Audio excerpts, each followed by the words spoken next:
Le jour de Noël, ma belle-fille m'a traité de « trop sensible », m'écartant d'un revers de main comme si je n'étais qu'une vieille femme radoteuse. Je n'ai pas dit un seul mot. J'ai simplement ouvert mon application bancaire, j'ai regardé les virements permanents qui finançaient leur train de vie depuis des années, et je les ai supprimés. 3 clics. Juste comme ça, ma maison m'appartenait à nouveau.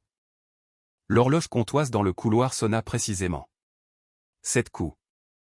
J'étais assise à la table de la cuisine de ma maison à Écully, près de Lyon, tenant un mug de café chaud et regardant la neige épaisse recouvrir le jardin.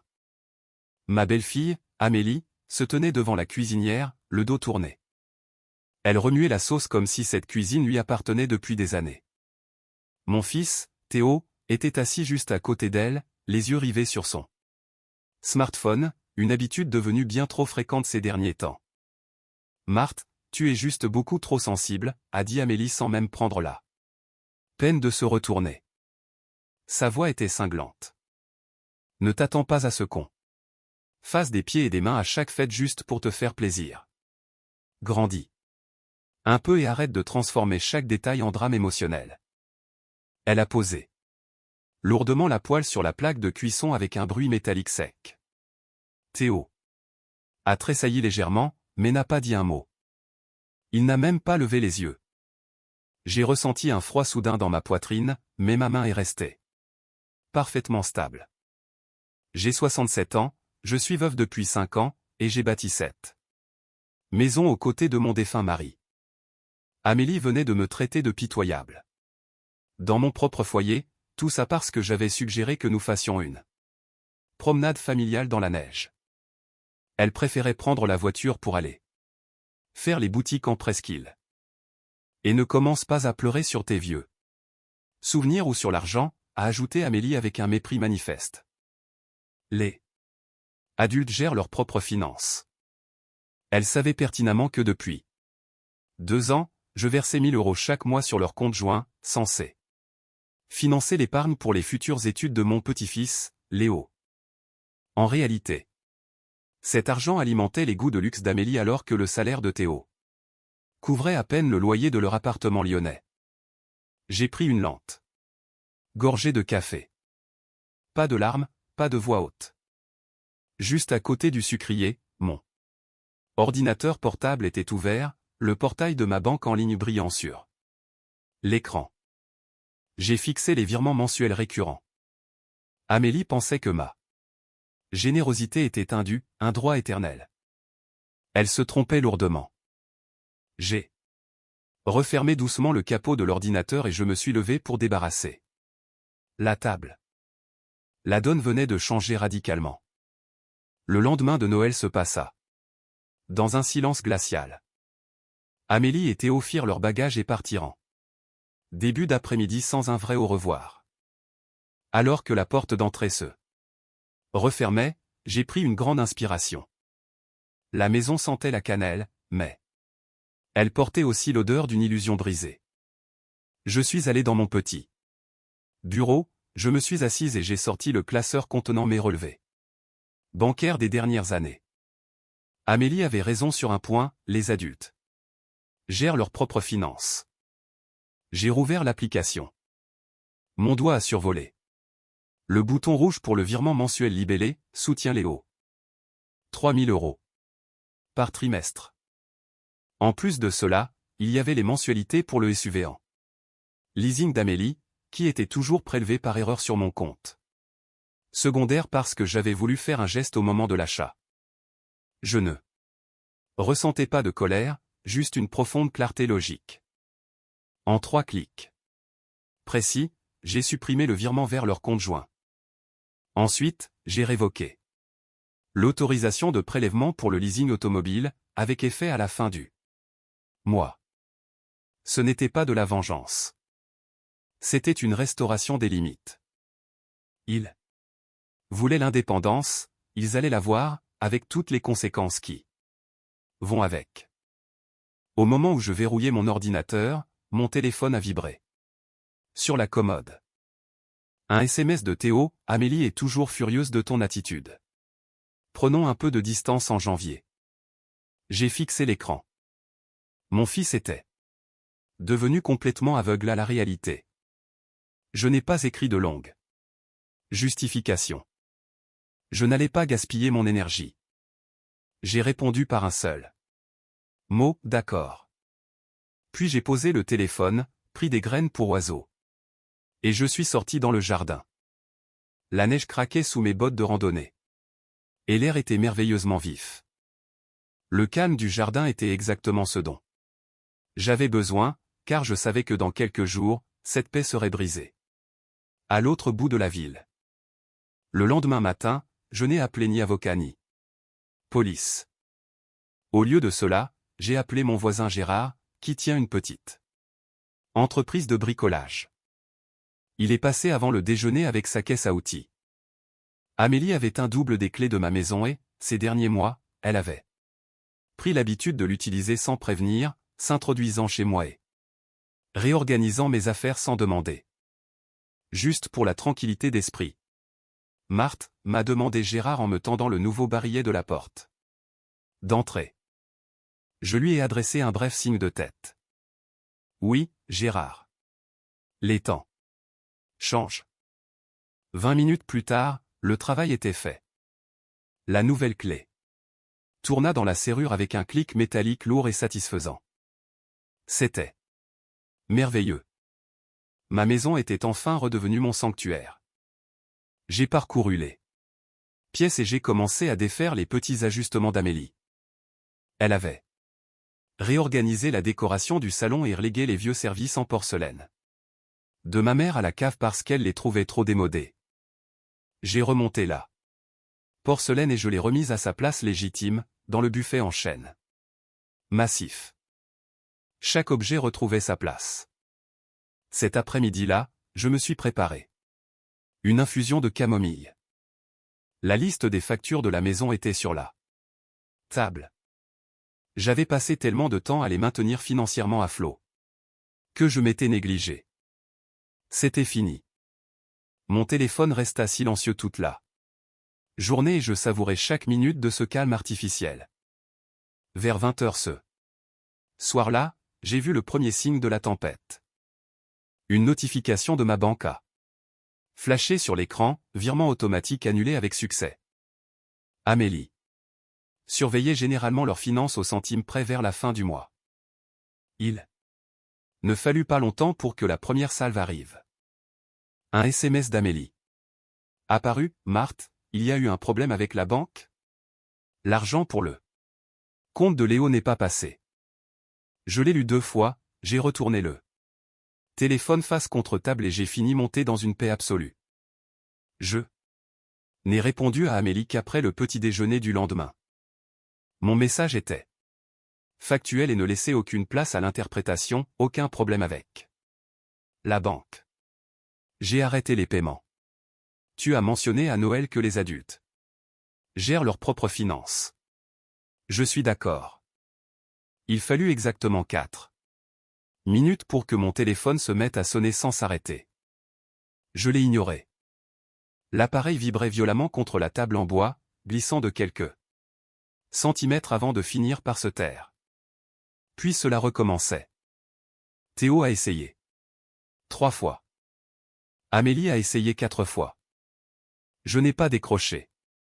Quiconque pense pouvoir m'insulter une minute ne doit pas s'attendre à ce que je lui tende une bouée de sauvetage la suivante. J'ai mis mon manteau et je suis descendu au marché local.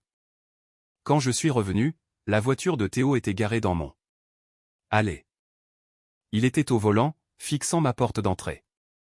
Dès qu'il m'a aperçu, il a bondi hors du véhicule. Son visage était pâle et ses épaules affaissées. « Maman, c'est quoi ce délire ?» a-t-il crié alors que je posais mes sacs de course. Amélie me fait vivre un enfer. Le prélèvement pour le leasing du SUV a été rejeté aussi. Je n'ai rien fait rejeter, Théo, ai-je dit calmement, sortant ma nouvelle clé de ma poche. J'ai simplement révoqué l'autorisation de prélèvement sur mon compte. Amélie peut très bien continuer à payer la voiture avec son propre argent. Théo s'est approché de la porte et a essayé d'utiliser son ancienne clé, mais elle ne bougeait pas. Il m'a regardé, totalement abasourdi. Tu as changé les serrures, a-t-il demandé, la voix tremblante. Oui, ai-je répondu en ouvrant la porte pour entrer. C'est ma maison. J'aime savoir qui entre chez moi. Il a tenté de me suivre, mais j'ai bloqué l'entrée. C'était mon fils, mais il devait apprendre que le respect est à double sens. Maman, on doit parler, a-t-il plaidé, presque suppliant. J'aimerais beaucoup. Ai-je répondu, mais pas aujourd'hui et pas sur le pas de la porte. Je te recontacterai. J'ai fermé la porte. Le bruit de la voiture de Théo s'éloignant s'est dissipé dans la rue calme du quartier. Je me suis assise dans mon fauteuil. Et j'ai senti mon cœur battre fort, mais ce n'était pas par peur. C'était l'élan de la reprise de contrôle. Pendant des années, je m'étais senti comme une invitée dans ma propre vie, marchant toujours sur des œufs juste pour maintenir la paix familiale. Plus tard cet après-midi-là, Amélie m'a appelé d'un numéro inconnu. Pensant que c'était le chauffagiste, j'ai décroché. Marthe, tu es incroyable, a-t-elle pratiquement hurlé dans le combiné. À cause de toi. Ils vont saisir la voiture. Et pour les cours particuliers de Léo? Tu es en train de gâcher l'avenir de ton petit-fils par pure méchanceté. Sa voix était hystérique de rage. Je suis resté parfaitement imperturbable, tenant le téléphone à quelques centimètres de mon oreille. Léo n'a pas de prof particulier, Amélie, ai-je dit d'un ton égal. J'ai parlé avec son instituteur la semaine dernière. Il a de très bonnes notes dans toutes les matières. Cet argent n'est jamais allé à son éducation. Alors, épargne-moi tes contes de fées. Un silence de mort s'installa sur la ligne. Elle ne s'attendait pas à ce que je vérifie les faits. Je n'étais pas la vieille femme naïve qu'il croyait. Si vous avez des problèmes d'argent, vous devez ajuster votre budget, ai-je ajouté. Je ne suis plus votre banque.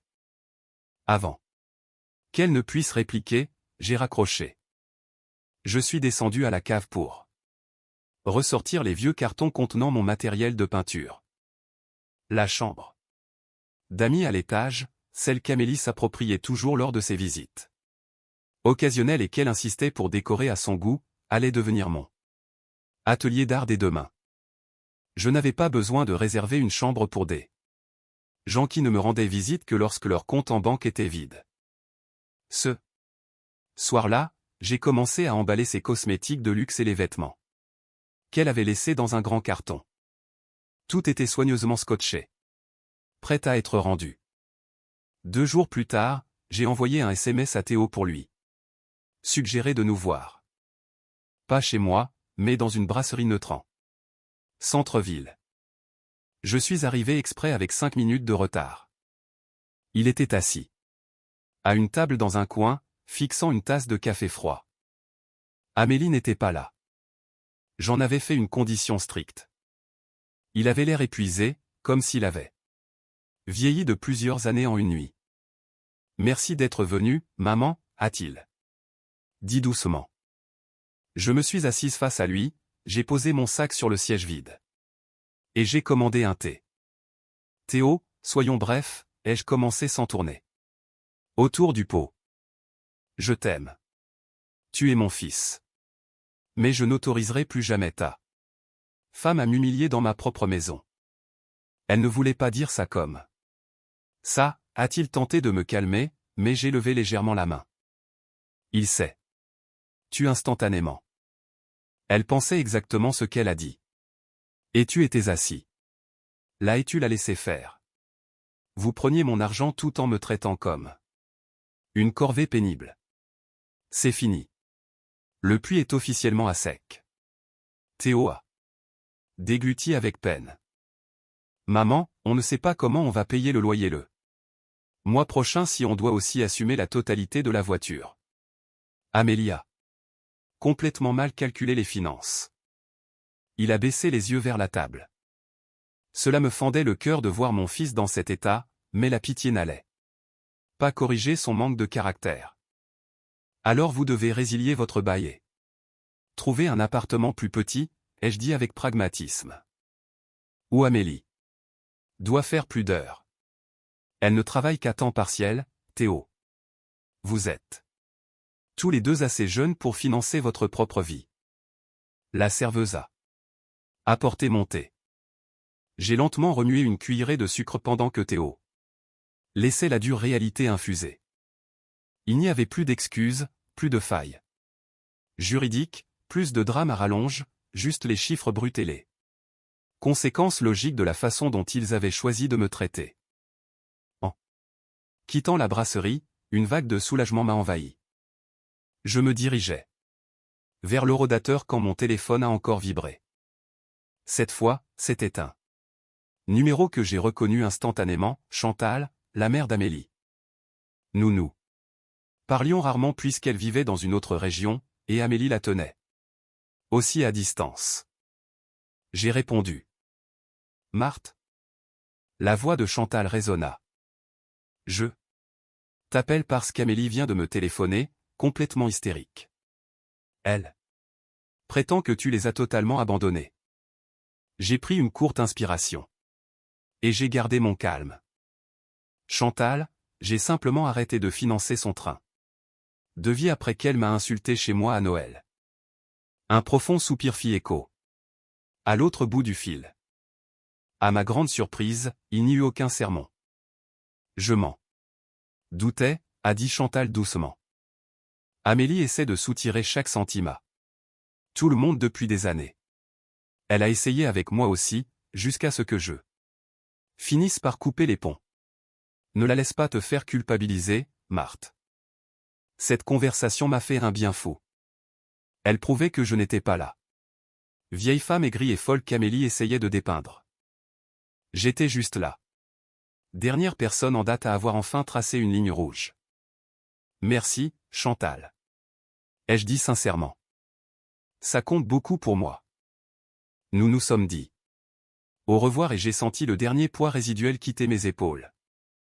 En rentrant, j'ai peint le premier mur de l'ancienne chambre d'amis en un jaune ensoleillé et chaleureux.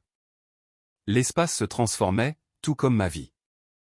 Je n'avais plus besoin de la permission de quiconque pour être heureuse. Les couleurs sur la toile étaient mon nouveau départ. Pourtant, je savais qu'Amélie n'abandonnerait pas si facilement. Son orgueil était blessé, et un orgueil blessé cherche toujours une issue, même quand la situation est désespérée. C'était un samedi matin quand 3 coups secs ont fait vibrer la porte d'entrée. J'ai regardé par la fenêtre et j'ai vu Théo. Il n'avait pas le grand carton d'affaires d'Amélie que j'avais laissé sur le perron pour lui quelques jours plus tôt. Au lieu de cela, il tenait une petite enveloppe blanche. J'ai entrouvert la porte. Maman, Amélie a écrit ça pour toi, a-t-il dit en me tendant la lettre. Sa voix sonnait creux.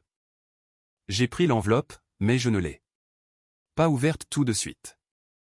Est-ce que ce sont des excuses, Théo, ai-je demandé de but en blanc. Il a détourné le regard. C'est une proposition pour régler les choses. J'ai refermé la porte, je me suis assise à la table de la cuisine et j'ai déchiré l'enveloppe. Ce n'était pas une lettre remplie de remords. C'était une liste de conditions froides et calculées. Amélie proposait que je continue à payer la moitié du leasing du SUV, et en échange, elle autoriserait Léo à passer un week-end sur 2 avec moi. Elle essayait réellement d'utiliser mon petit-fils comme monnaie d'échange. Un sourire froid s'est dessiné sur mon visage. Elle n'avait vraiment rien compris. Elle pensait toujours que tout avait un prix. J'ai saisi un feutre rouge, j'ai tracé une immense croix sur toute la page et j'ai écrit un seul mot en bas, non. Puis, j'ai glissé le papier dans l'enveloppe. Je suis retourné à la porte où Théo attendait toujours dans le vent glacial. Je lui ai rendu l'enveloppe. Donne ça à ta femme et dis-lui que si Léo veut me voir, Il peut m'appeler quand il veut. Il a son propre téléphone. Nous n'avons pas besoin de contrat ou de conditions. Pour cela. Théo a regardé les grosses lettres rouges sur l'enveloppe. Il a enfin compris que l'ère de la manipulation était définitivement terminée. Il a fait un signe de tête silencieux et s'est éloigné. Les semaines passèrent et le paysage lyonnais commença lentement à se préparer au printemps. La neige fondit. Et les premiers crocus pointèrent leur nez. Une tranquillité merveilleuse et productive remplissait ma maison. Mon nouvel atelier était terminé et mes trois premières toiles étaient déjà accrochées au mur. Je n'ai pas entendu parler d'Amélie ou de Théo pendant des semaines. Plus tard, j'ai appris par mon voisin Gérard, qui avait croisé Théo au magasin de bricolage, qu'ils avaient résilié le bail de leur appartement en ville. Ils emménageaient dans un 2 pièces.